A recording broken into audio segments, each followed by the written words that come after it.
This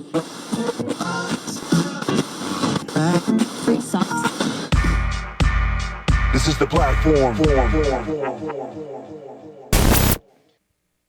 What is up, mi gente, and welcome to the third episode of The Platform. I'm your host, Aaliyah McCassie, and I'm super excited to introduce to you our first guest tonight, a rapper, content creator who, through sharing his story of growing up in a household plagued by drug addiction, as well as sharing his experience in dealing with depression, he's been able to connect with people. He's been through the trenches, and he's been working tirelessly to reach success. His social media presence and creative ways to share his music continues to elevate his craft. And with his Broken People brand, he's looking forward to reaching new levels of success. Everyone out there, we welcome to the platform Mark Enriquez, a.k.a. Gremlin. Yo, thank you for having me. Thank you so much for being on the show. Of course. I have a few questions for you to start off. Let's go.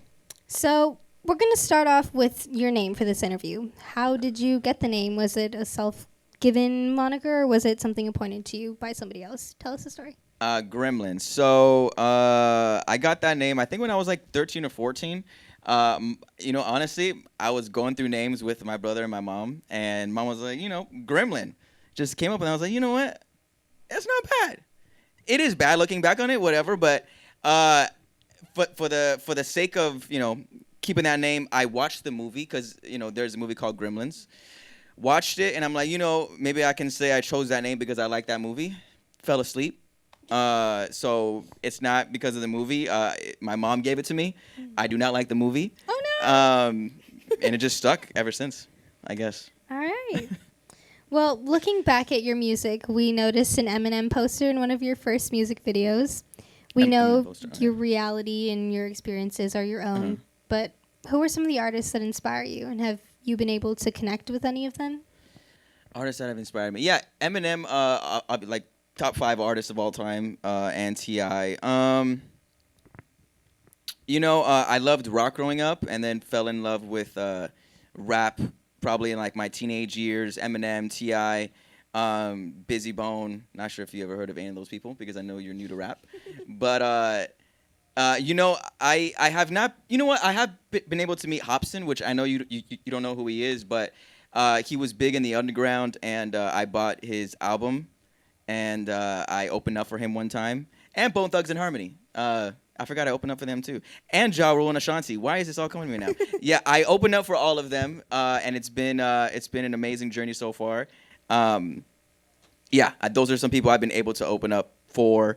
So it's been pretty damn cool, I guess. Do you have any manifestations of collaborating with any specific person? I would love to collaborate with Dean Lewis. He's like he makes sad music. I know, yeah. And he is amazing. I love him. I think, and Eminem, I guess. Maybe old Eminem rather than now, but Dean Lewis would be so sick. He makes really good music. Yeah, he's amazing, for sure. So would you say your journey as a rapper has been a consistent climb? What's been the biggest hurdle of you wanting to pursue making a lifestyle out of this? Can you repeat that one more time? Would you say your journey as a rapper has been consistent? Or, is there a specific hurdle that you had to get over? Consistent.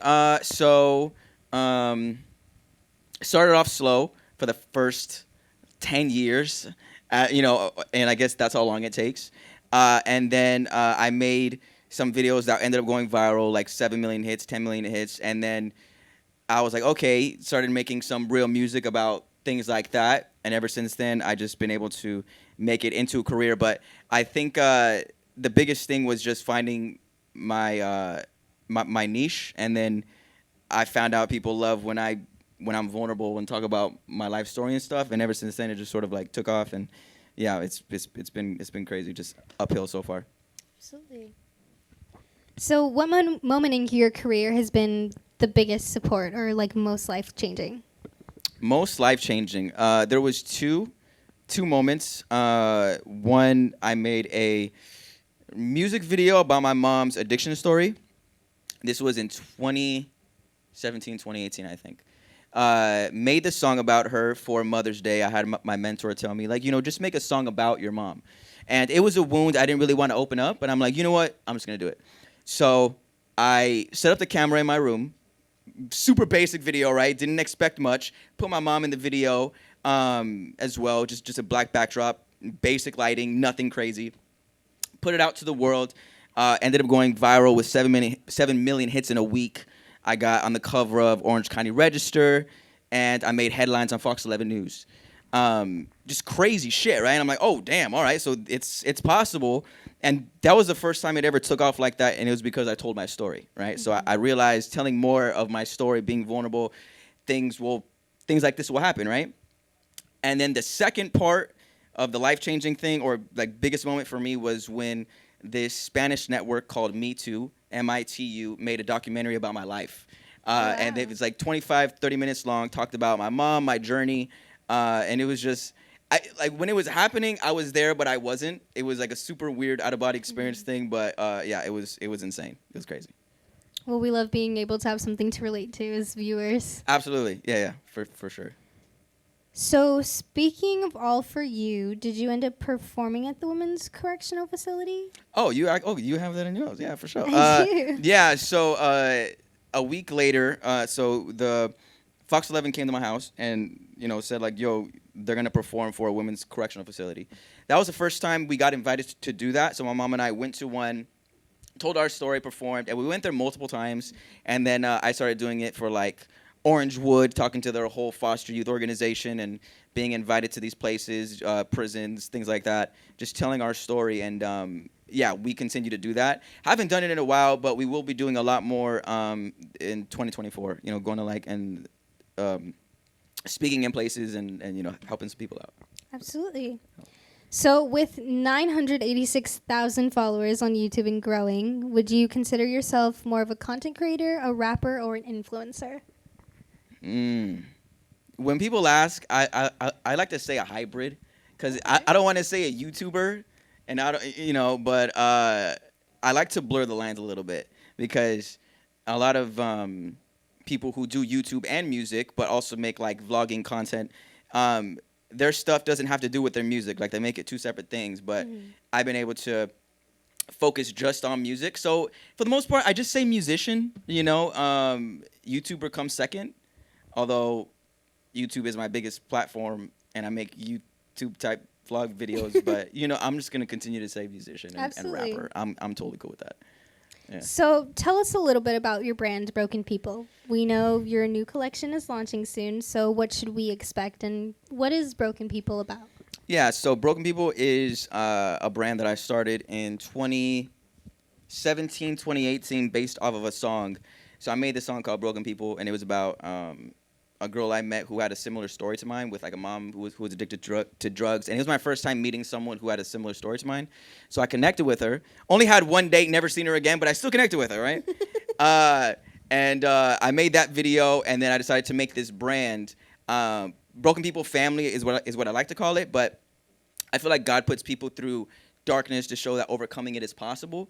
So that's the kind of message that I keep with this Broken People brand. I feel like everybody has past issues, past trauma, but the goal is to always grow from it. Turn your pain into power is what I like to say. Absolutely. So tonight we wanted to do something a little bit different. So instead of having you perform live, we're going to share one of your most recent videos, which has gotten a lot of attention. It's a powerful song and wonderfully created as a music video. Would you care to set us up? Sure. This song is called Us Versus Them, and it's not really like most songs I make, but hope you enjoy it. All right.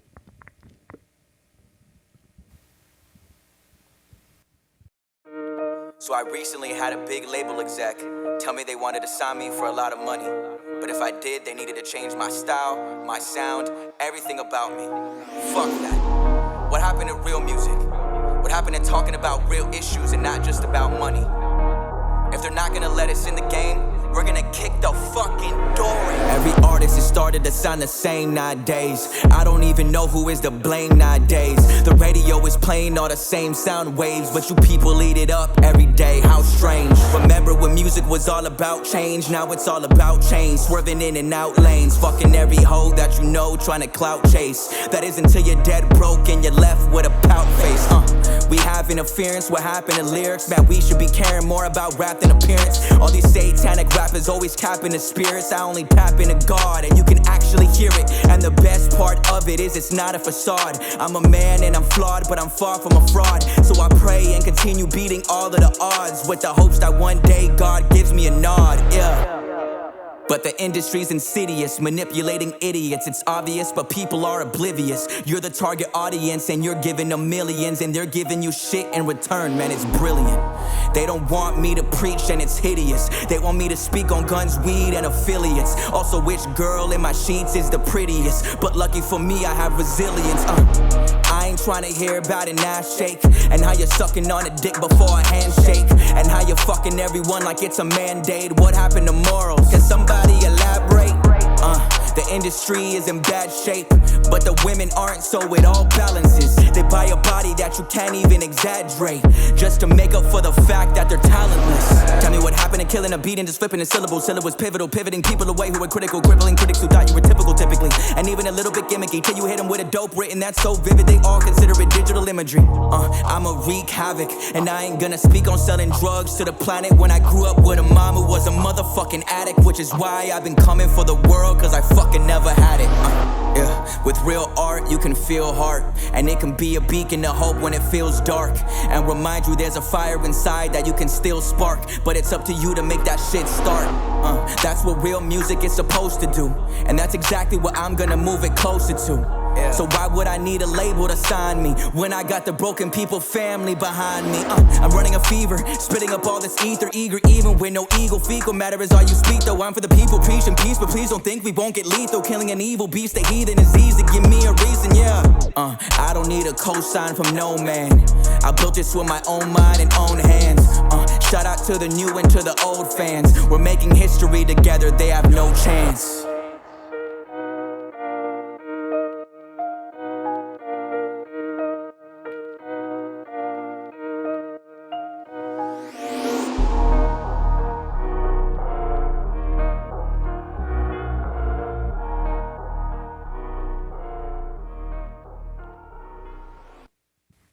Ugh.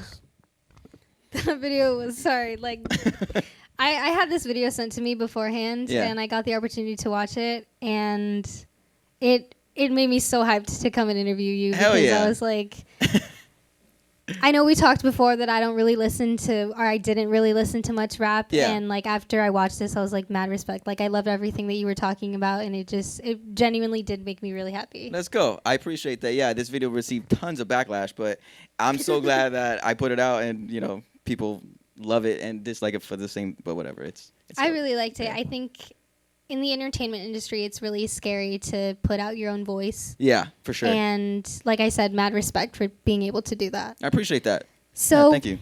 That's all the questions I have for you. Sounds I good. did want to say thank you so much for taking your time to come out here. It's been a pleasure to have you. Do you have any last minute shout outs for supporters or people out there? I would say get my clothing collection this Friday, but this probably won't release till afterwards. So much love to the Broken People family, to Hyperbolic Records, to everybody here for having us out. And let's go. That's pretty much it. Thank you so much. Of course. Thank you. Hyperbolic Records is an artist management firm created by artists for artists. Hyperbolic Records can help you manifest your goals and your visions in the music industry. It's tailored service specifically for each individual artist's needs according to their budget. Become part of the Hyperbolic family and let us handle your tours, your local performances, your pop-ups, meet and greets. You provide the catalog, we handle the rest. Hyperbolicrecords.com. Welcome to Koi Kitchen, where family tradition meets bold flavors. Indulge in their mouth-watering shaken beef garlic noodles, or their American Wagyu beef pho, a fusion that is as comforting as it is adventurous. Experience the joy of authentic Asian fusion cuisine, crafted with love and served in generous portions for the whole family. Located just moments from Disneyland, Koi Kitchen invites you to create cherished memories while relishing hearty, satisfying meals. Taste the fusion, embrace the tradition at Koi Kitchen. Visit them at 9907 Catella, Anaheim, or call 714-643-9550. Explore our menu and check our hours on Yelp. Stop by today and savor the flavors that bring us all together. Koi Kitchen, where every meal is a celebration of family and taste. Well, I hope that you've enjoyed our show so far. I'm very excited to introduce to you our next guest, a drum and bass DJ and producer whose Pakistan heritage is reflected through his production style.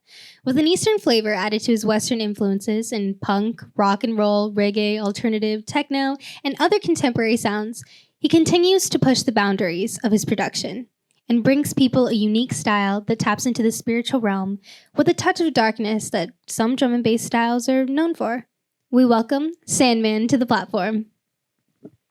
Yo, what up? I'm super excited to have you. So I have a few questions for you. I wanted to start off with your name. Tell us the story behind Sandman. Yeah, Sandman sort of, represents me. I'm from Pakistan, so it even rhymes together, And I used to go by the name of Bug, Okay. which, I had dreadlocks. I love reggae music, so I still listen to it every day. But I started getting bald spots, so I had to cut off my dreads. I had them like 3 times because I don't really have, African American hair.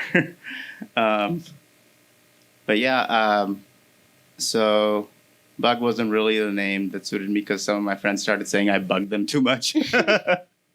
So I was like, okay, well, fuck you. So yeah, I thought that, I would come out with Sandman because that's what my heart felt, that I heard this sort of, sort of a beat that resembled my hometown in drum and bass music in certain songs. And I was like, wow, I can really relate to that. Right. So that sort of caught me right there. And I felt home, sort of, kind of. So I sort of ran with that, and it gave me sort of a lot of motivation. So yeah, that's where Sandman sort of emerged from. Absolutely. So how long after that Monster Massive moment did you first get behind the decks, and how long after that did you begin producing your first tune? Yeah, like when I went to Monster Massive, I saw Sub Focus. I heard, when you would get back from a party, you would feel like this whole energy, and then you wanted to like make sort of these tunes, or like you would be curious about how these people are making these tunes. Back then, I wasn't even producing. I actually had some influences, which really led me. I don't know. It was sort of the journey that I'm on, and the universe sort of led me into that. I was actually blessed with knowing the right people, sort of say. Dirty Deeds. It was back in the day. It was 2 artists, the Blitz and Mr. Deeds. Now it was back in the day, SDF1. They were I became good friends with them, and sort of ran with them, and they were producing music and sort of followed, what they were doing. I liked what they were doing. So yeah, some of my friends pushed me into it, and I was lucky to know them because they were well known in the scene. Absolutely. So that was in 2007. So what about that music and that experience triggered you to get involved? Yeah, there was so many different artists, and I just sort of heard certain tunes that really resonated with me. And then those were the tunes that gave me the motivation to pursue what I wanted to be, or like what I wanted to do, or maybe even replicate them, right? And because my tunes don't really sound like, the other tunes you would hear, right? So sometimes it bothers me, but sometimes it doesn't, because I know I'm making something that is different. Absolutely. And then, I don't see what other people see. So I just run with that, and just trying to continue with, putting out what I feel, and as the Sandman. So we know that your Pakistan heritage appears in your style of production, but what's been the reaction from the D&B scene to tunes that feature an Eastern influence, and what has been the reaction from your family of you incorporating your heritage in electronic music compositions? Yeah, that's sort of a tough question. My family, they're sort of like half and half. They're not really on board, but they have their own struggles. Everybody has their own. My family's not super connected, but we are. Like, might be hanging by a thread, but we're still connected, and they're still supporting me. And if not in my music, they support me in my daily life, and I'm blessed to have them in my life. And yeah, yeah. That's awesome. So, what's been your most rewarding experience of your journey as a DJ and producer? Was it releasing a song, a certain event, something else? Well, actually, I haven't even actually released any songs. I'm actually still on that goal. Okay. Like, I started out with skateboarding when I came to this country. That sort of pushed me in, to assimilate into the culture. And I picked up a lot of different musics through my skateboarding.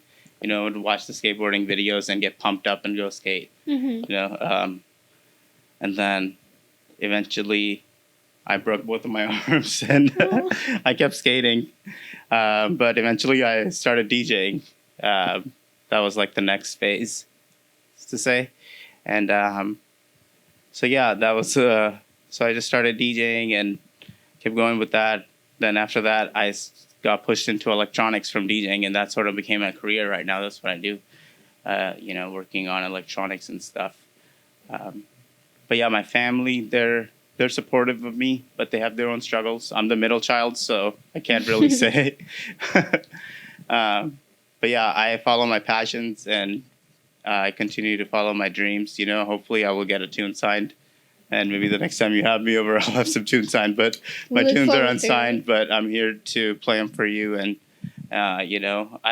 today I'm like, here, here's a chance for my tunes to get heard. Absolutely. Even though if they're not signed. Well, the hope is that they will be. Yeah. So name some of your D&B influences. Which producers have impacted you the way that you approach making a tune? Yeah, there's been a lot from the beginning, like Mappy Swift, also Blame, Pendulum, DJ Fresh, Heist. There's a lot of, like, there's so many I can say. Urban Dub, Original Sin, Taxman, Sub-Zero. Those guys, DJ Hazard, DJ Hype. There's so much music coming from the drum and bass scene, and there's so many people that are, putting in the efforts to do it. And it's amazing, like Harley D, you have Bo now. There's so many different artists. It's crazy. And even in skateboarding, like, people are going nuts snowboarding in all different eras, it's taking place. So same thing with drum and bass. Like, it's evolving into something else every year. We see the evolution of it, and try to keep up. Sandman is trying to keep up, but I'm trying to follow my own style and go with my own pace. Yeah, absolutely. So it's been great getting to know you and more about your music. But before we let you take center stage, do you have any shout outs you want to send out to the world? Perhaps any crews that you were part of? Of course, yeah. There's friends is like a gift. So, and I've been blessed. And, I want to give a shout out to Mr. Deeds at first. He was, and Blitz. He's not around that much anymore. There used to be the crew. And then also I've made some new friends, Unbeing, Common Being, Memo, and, have Panic, Panic Gear. So we have so much. We have us, Underground Sound. We have such a big family, and it's such a blessing. So, yeah, shout out to all those. And if I missed anybody, forgive me. Well, that's really beautiful. We all love to shout out our support. So I'm really excited to see you perform, and I hope everybody likes it. Oh, thank you so much. Thank you for having me.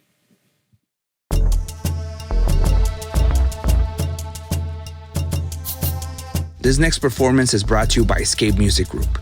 SCAPE Music Group is a label and special platform for independent artists of different genres, ranging from drum and bass, reggae, reggaeton, cumbia, and live beat makers. Our mission is to be an active support system and outlet to creative minds in order to help push their music and their careers. SCAPE Music Group is all about the music and the artists behind each group.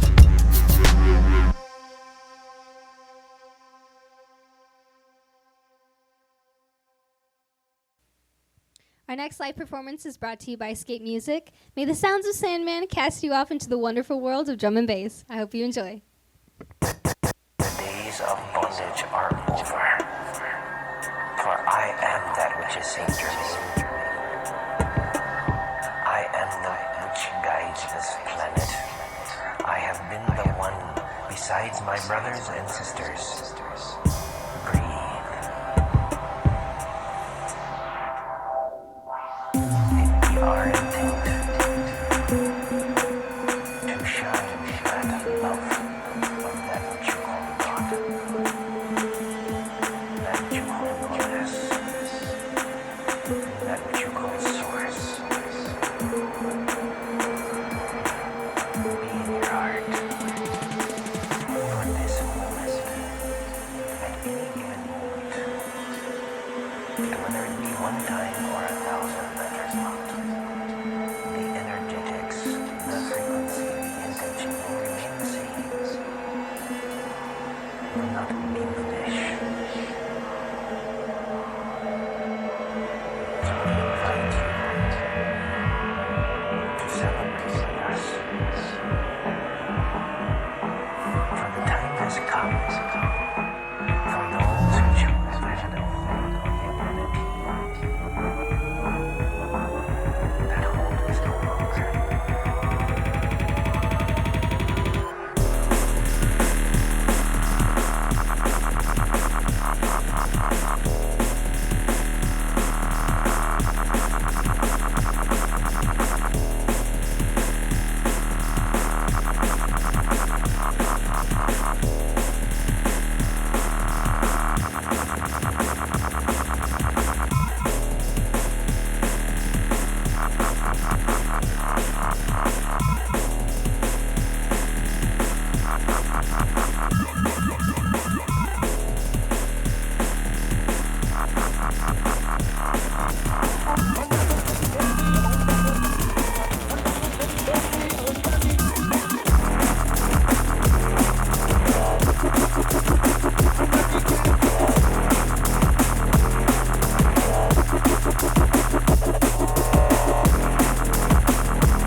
Every one of you listening to my voice, tell the world. Tell this to everybody wherever they are. Watch the sky everywhere. Keep looking. I bring you a warning.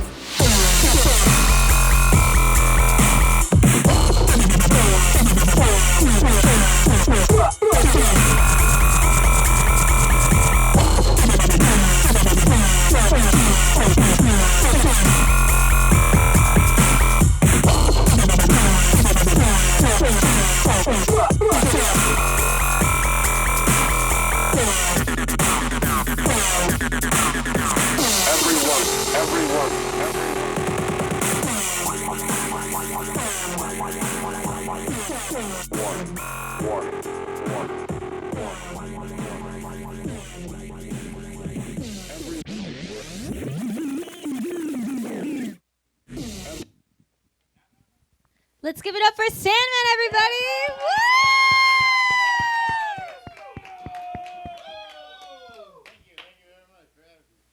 All right, well, that's our show, everybody. Thank you so much for watching, and we hope to see you at the next episode of The Platform.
This is the platform.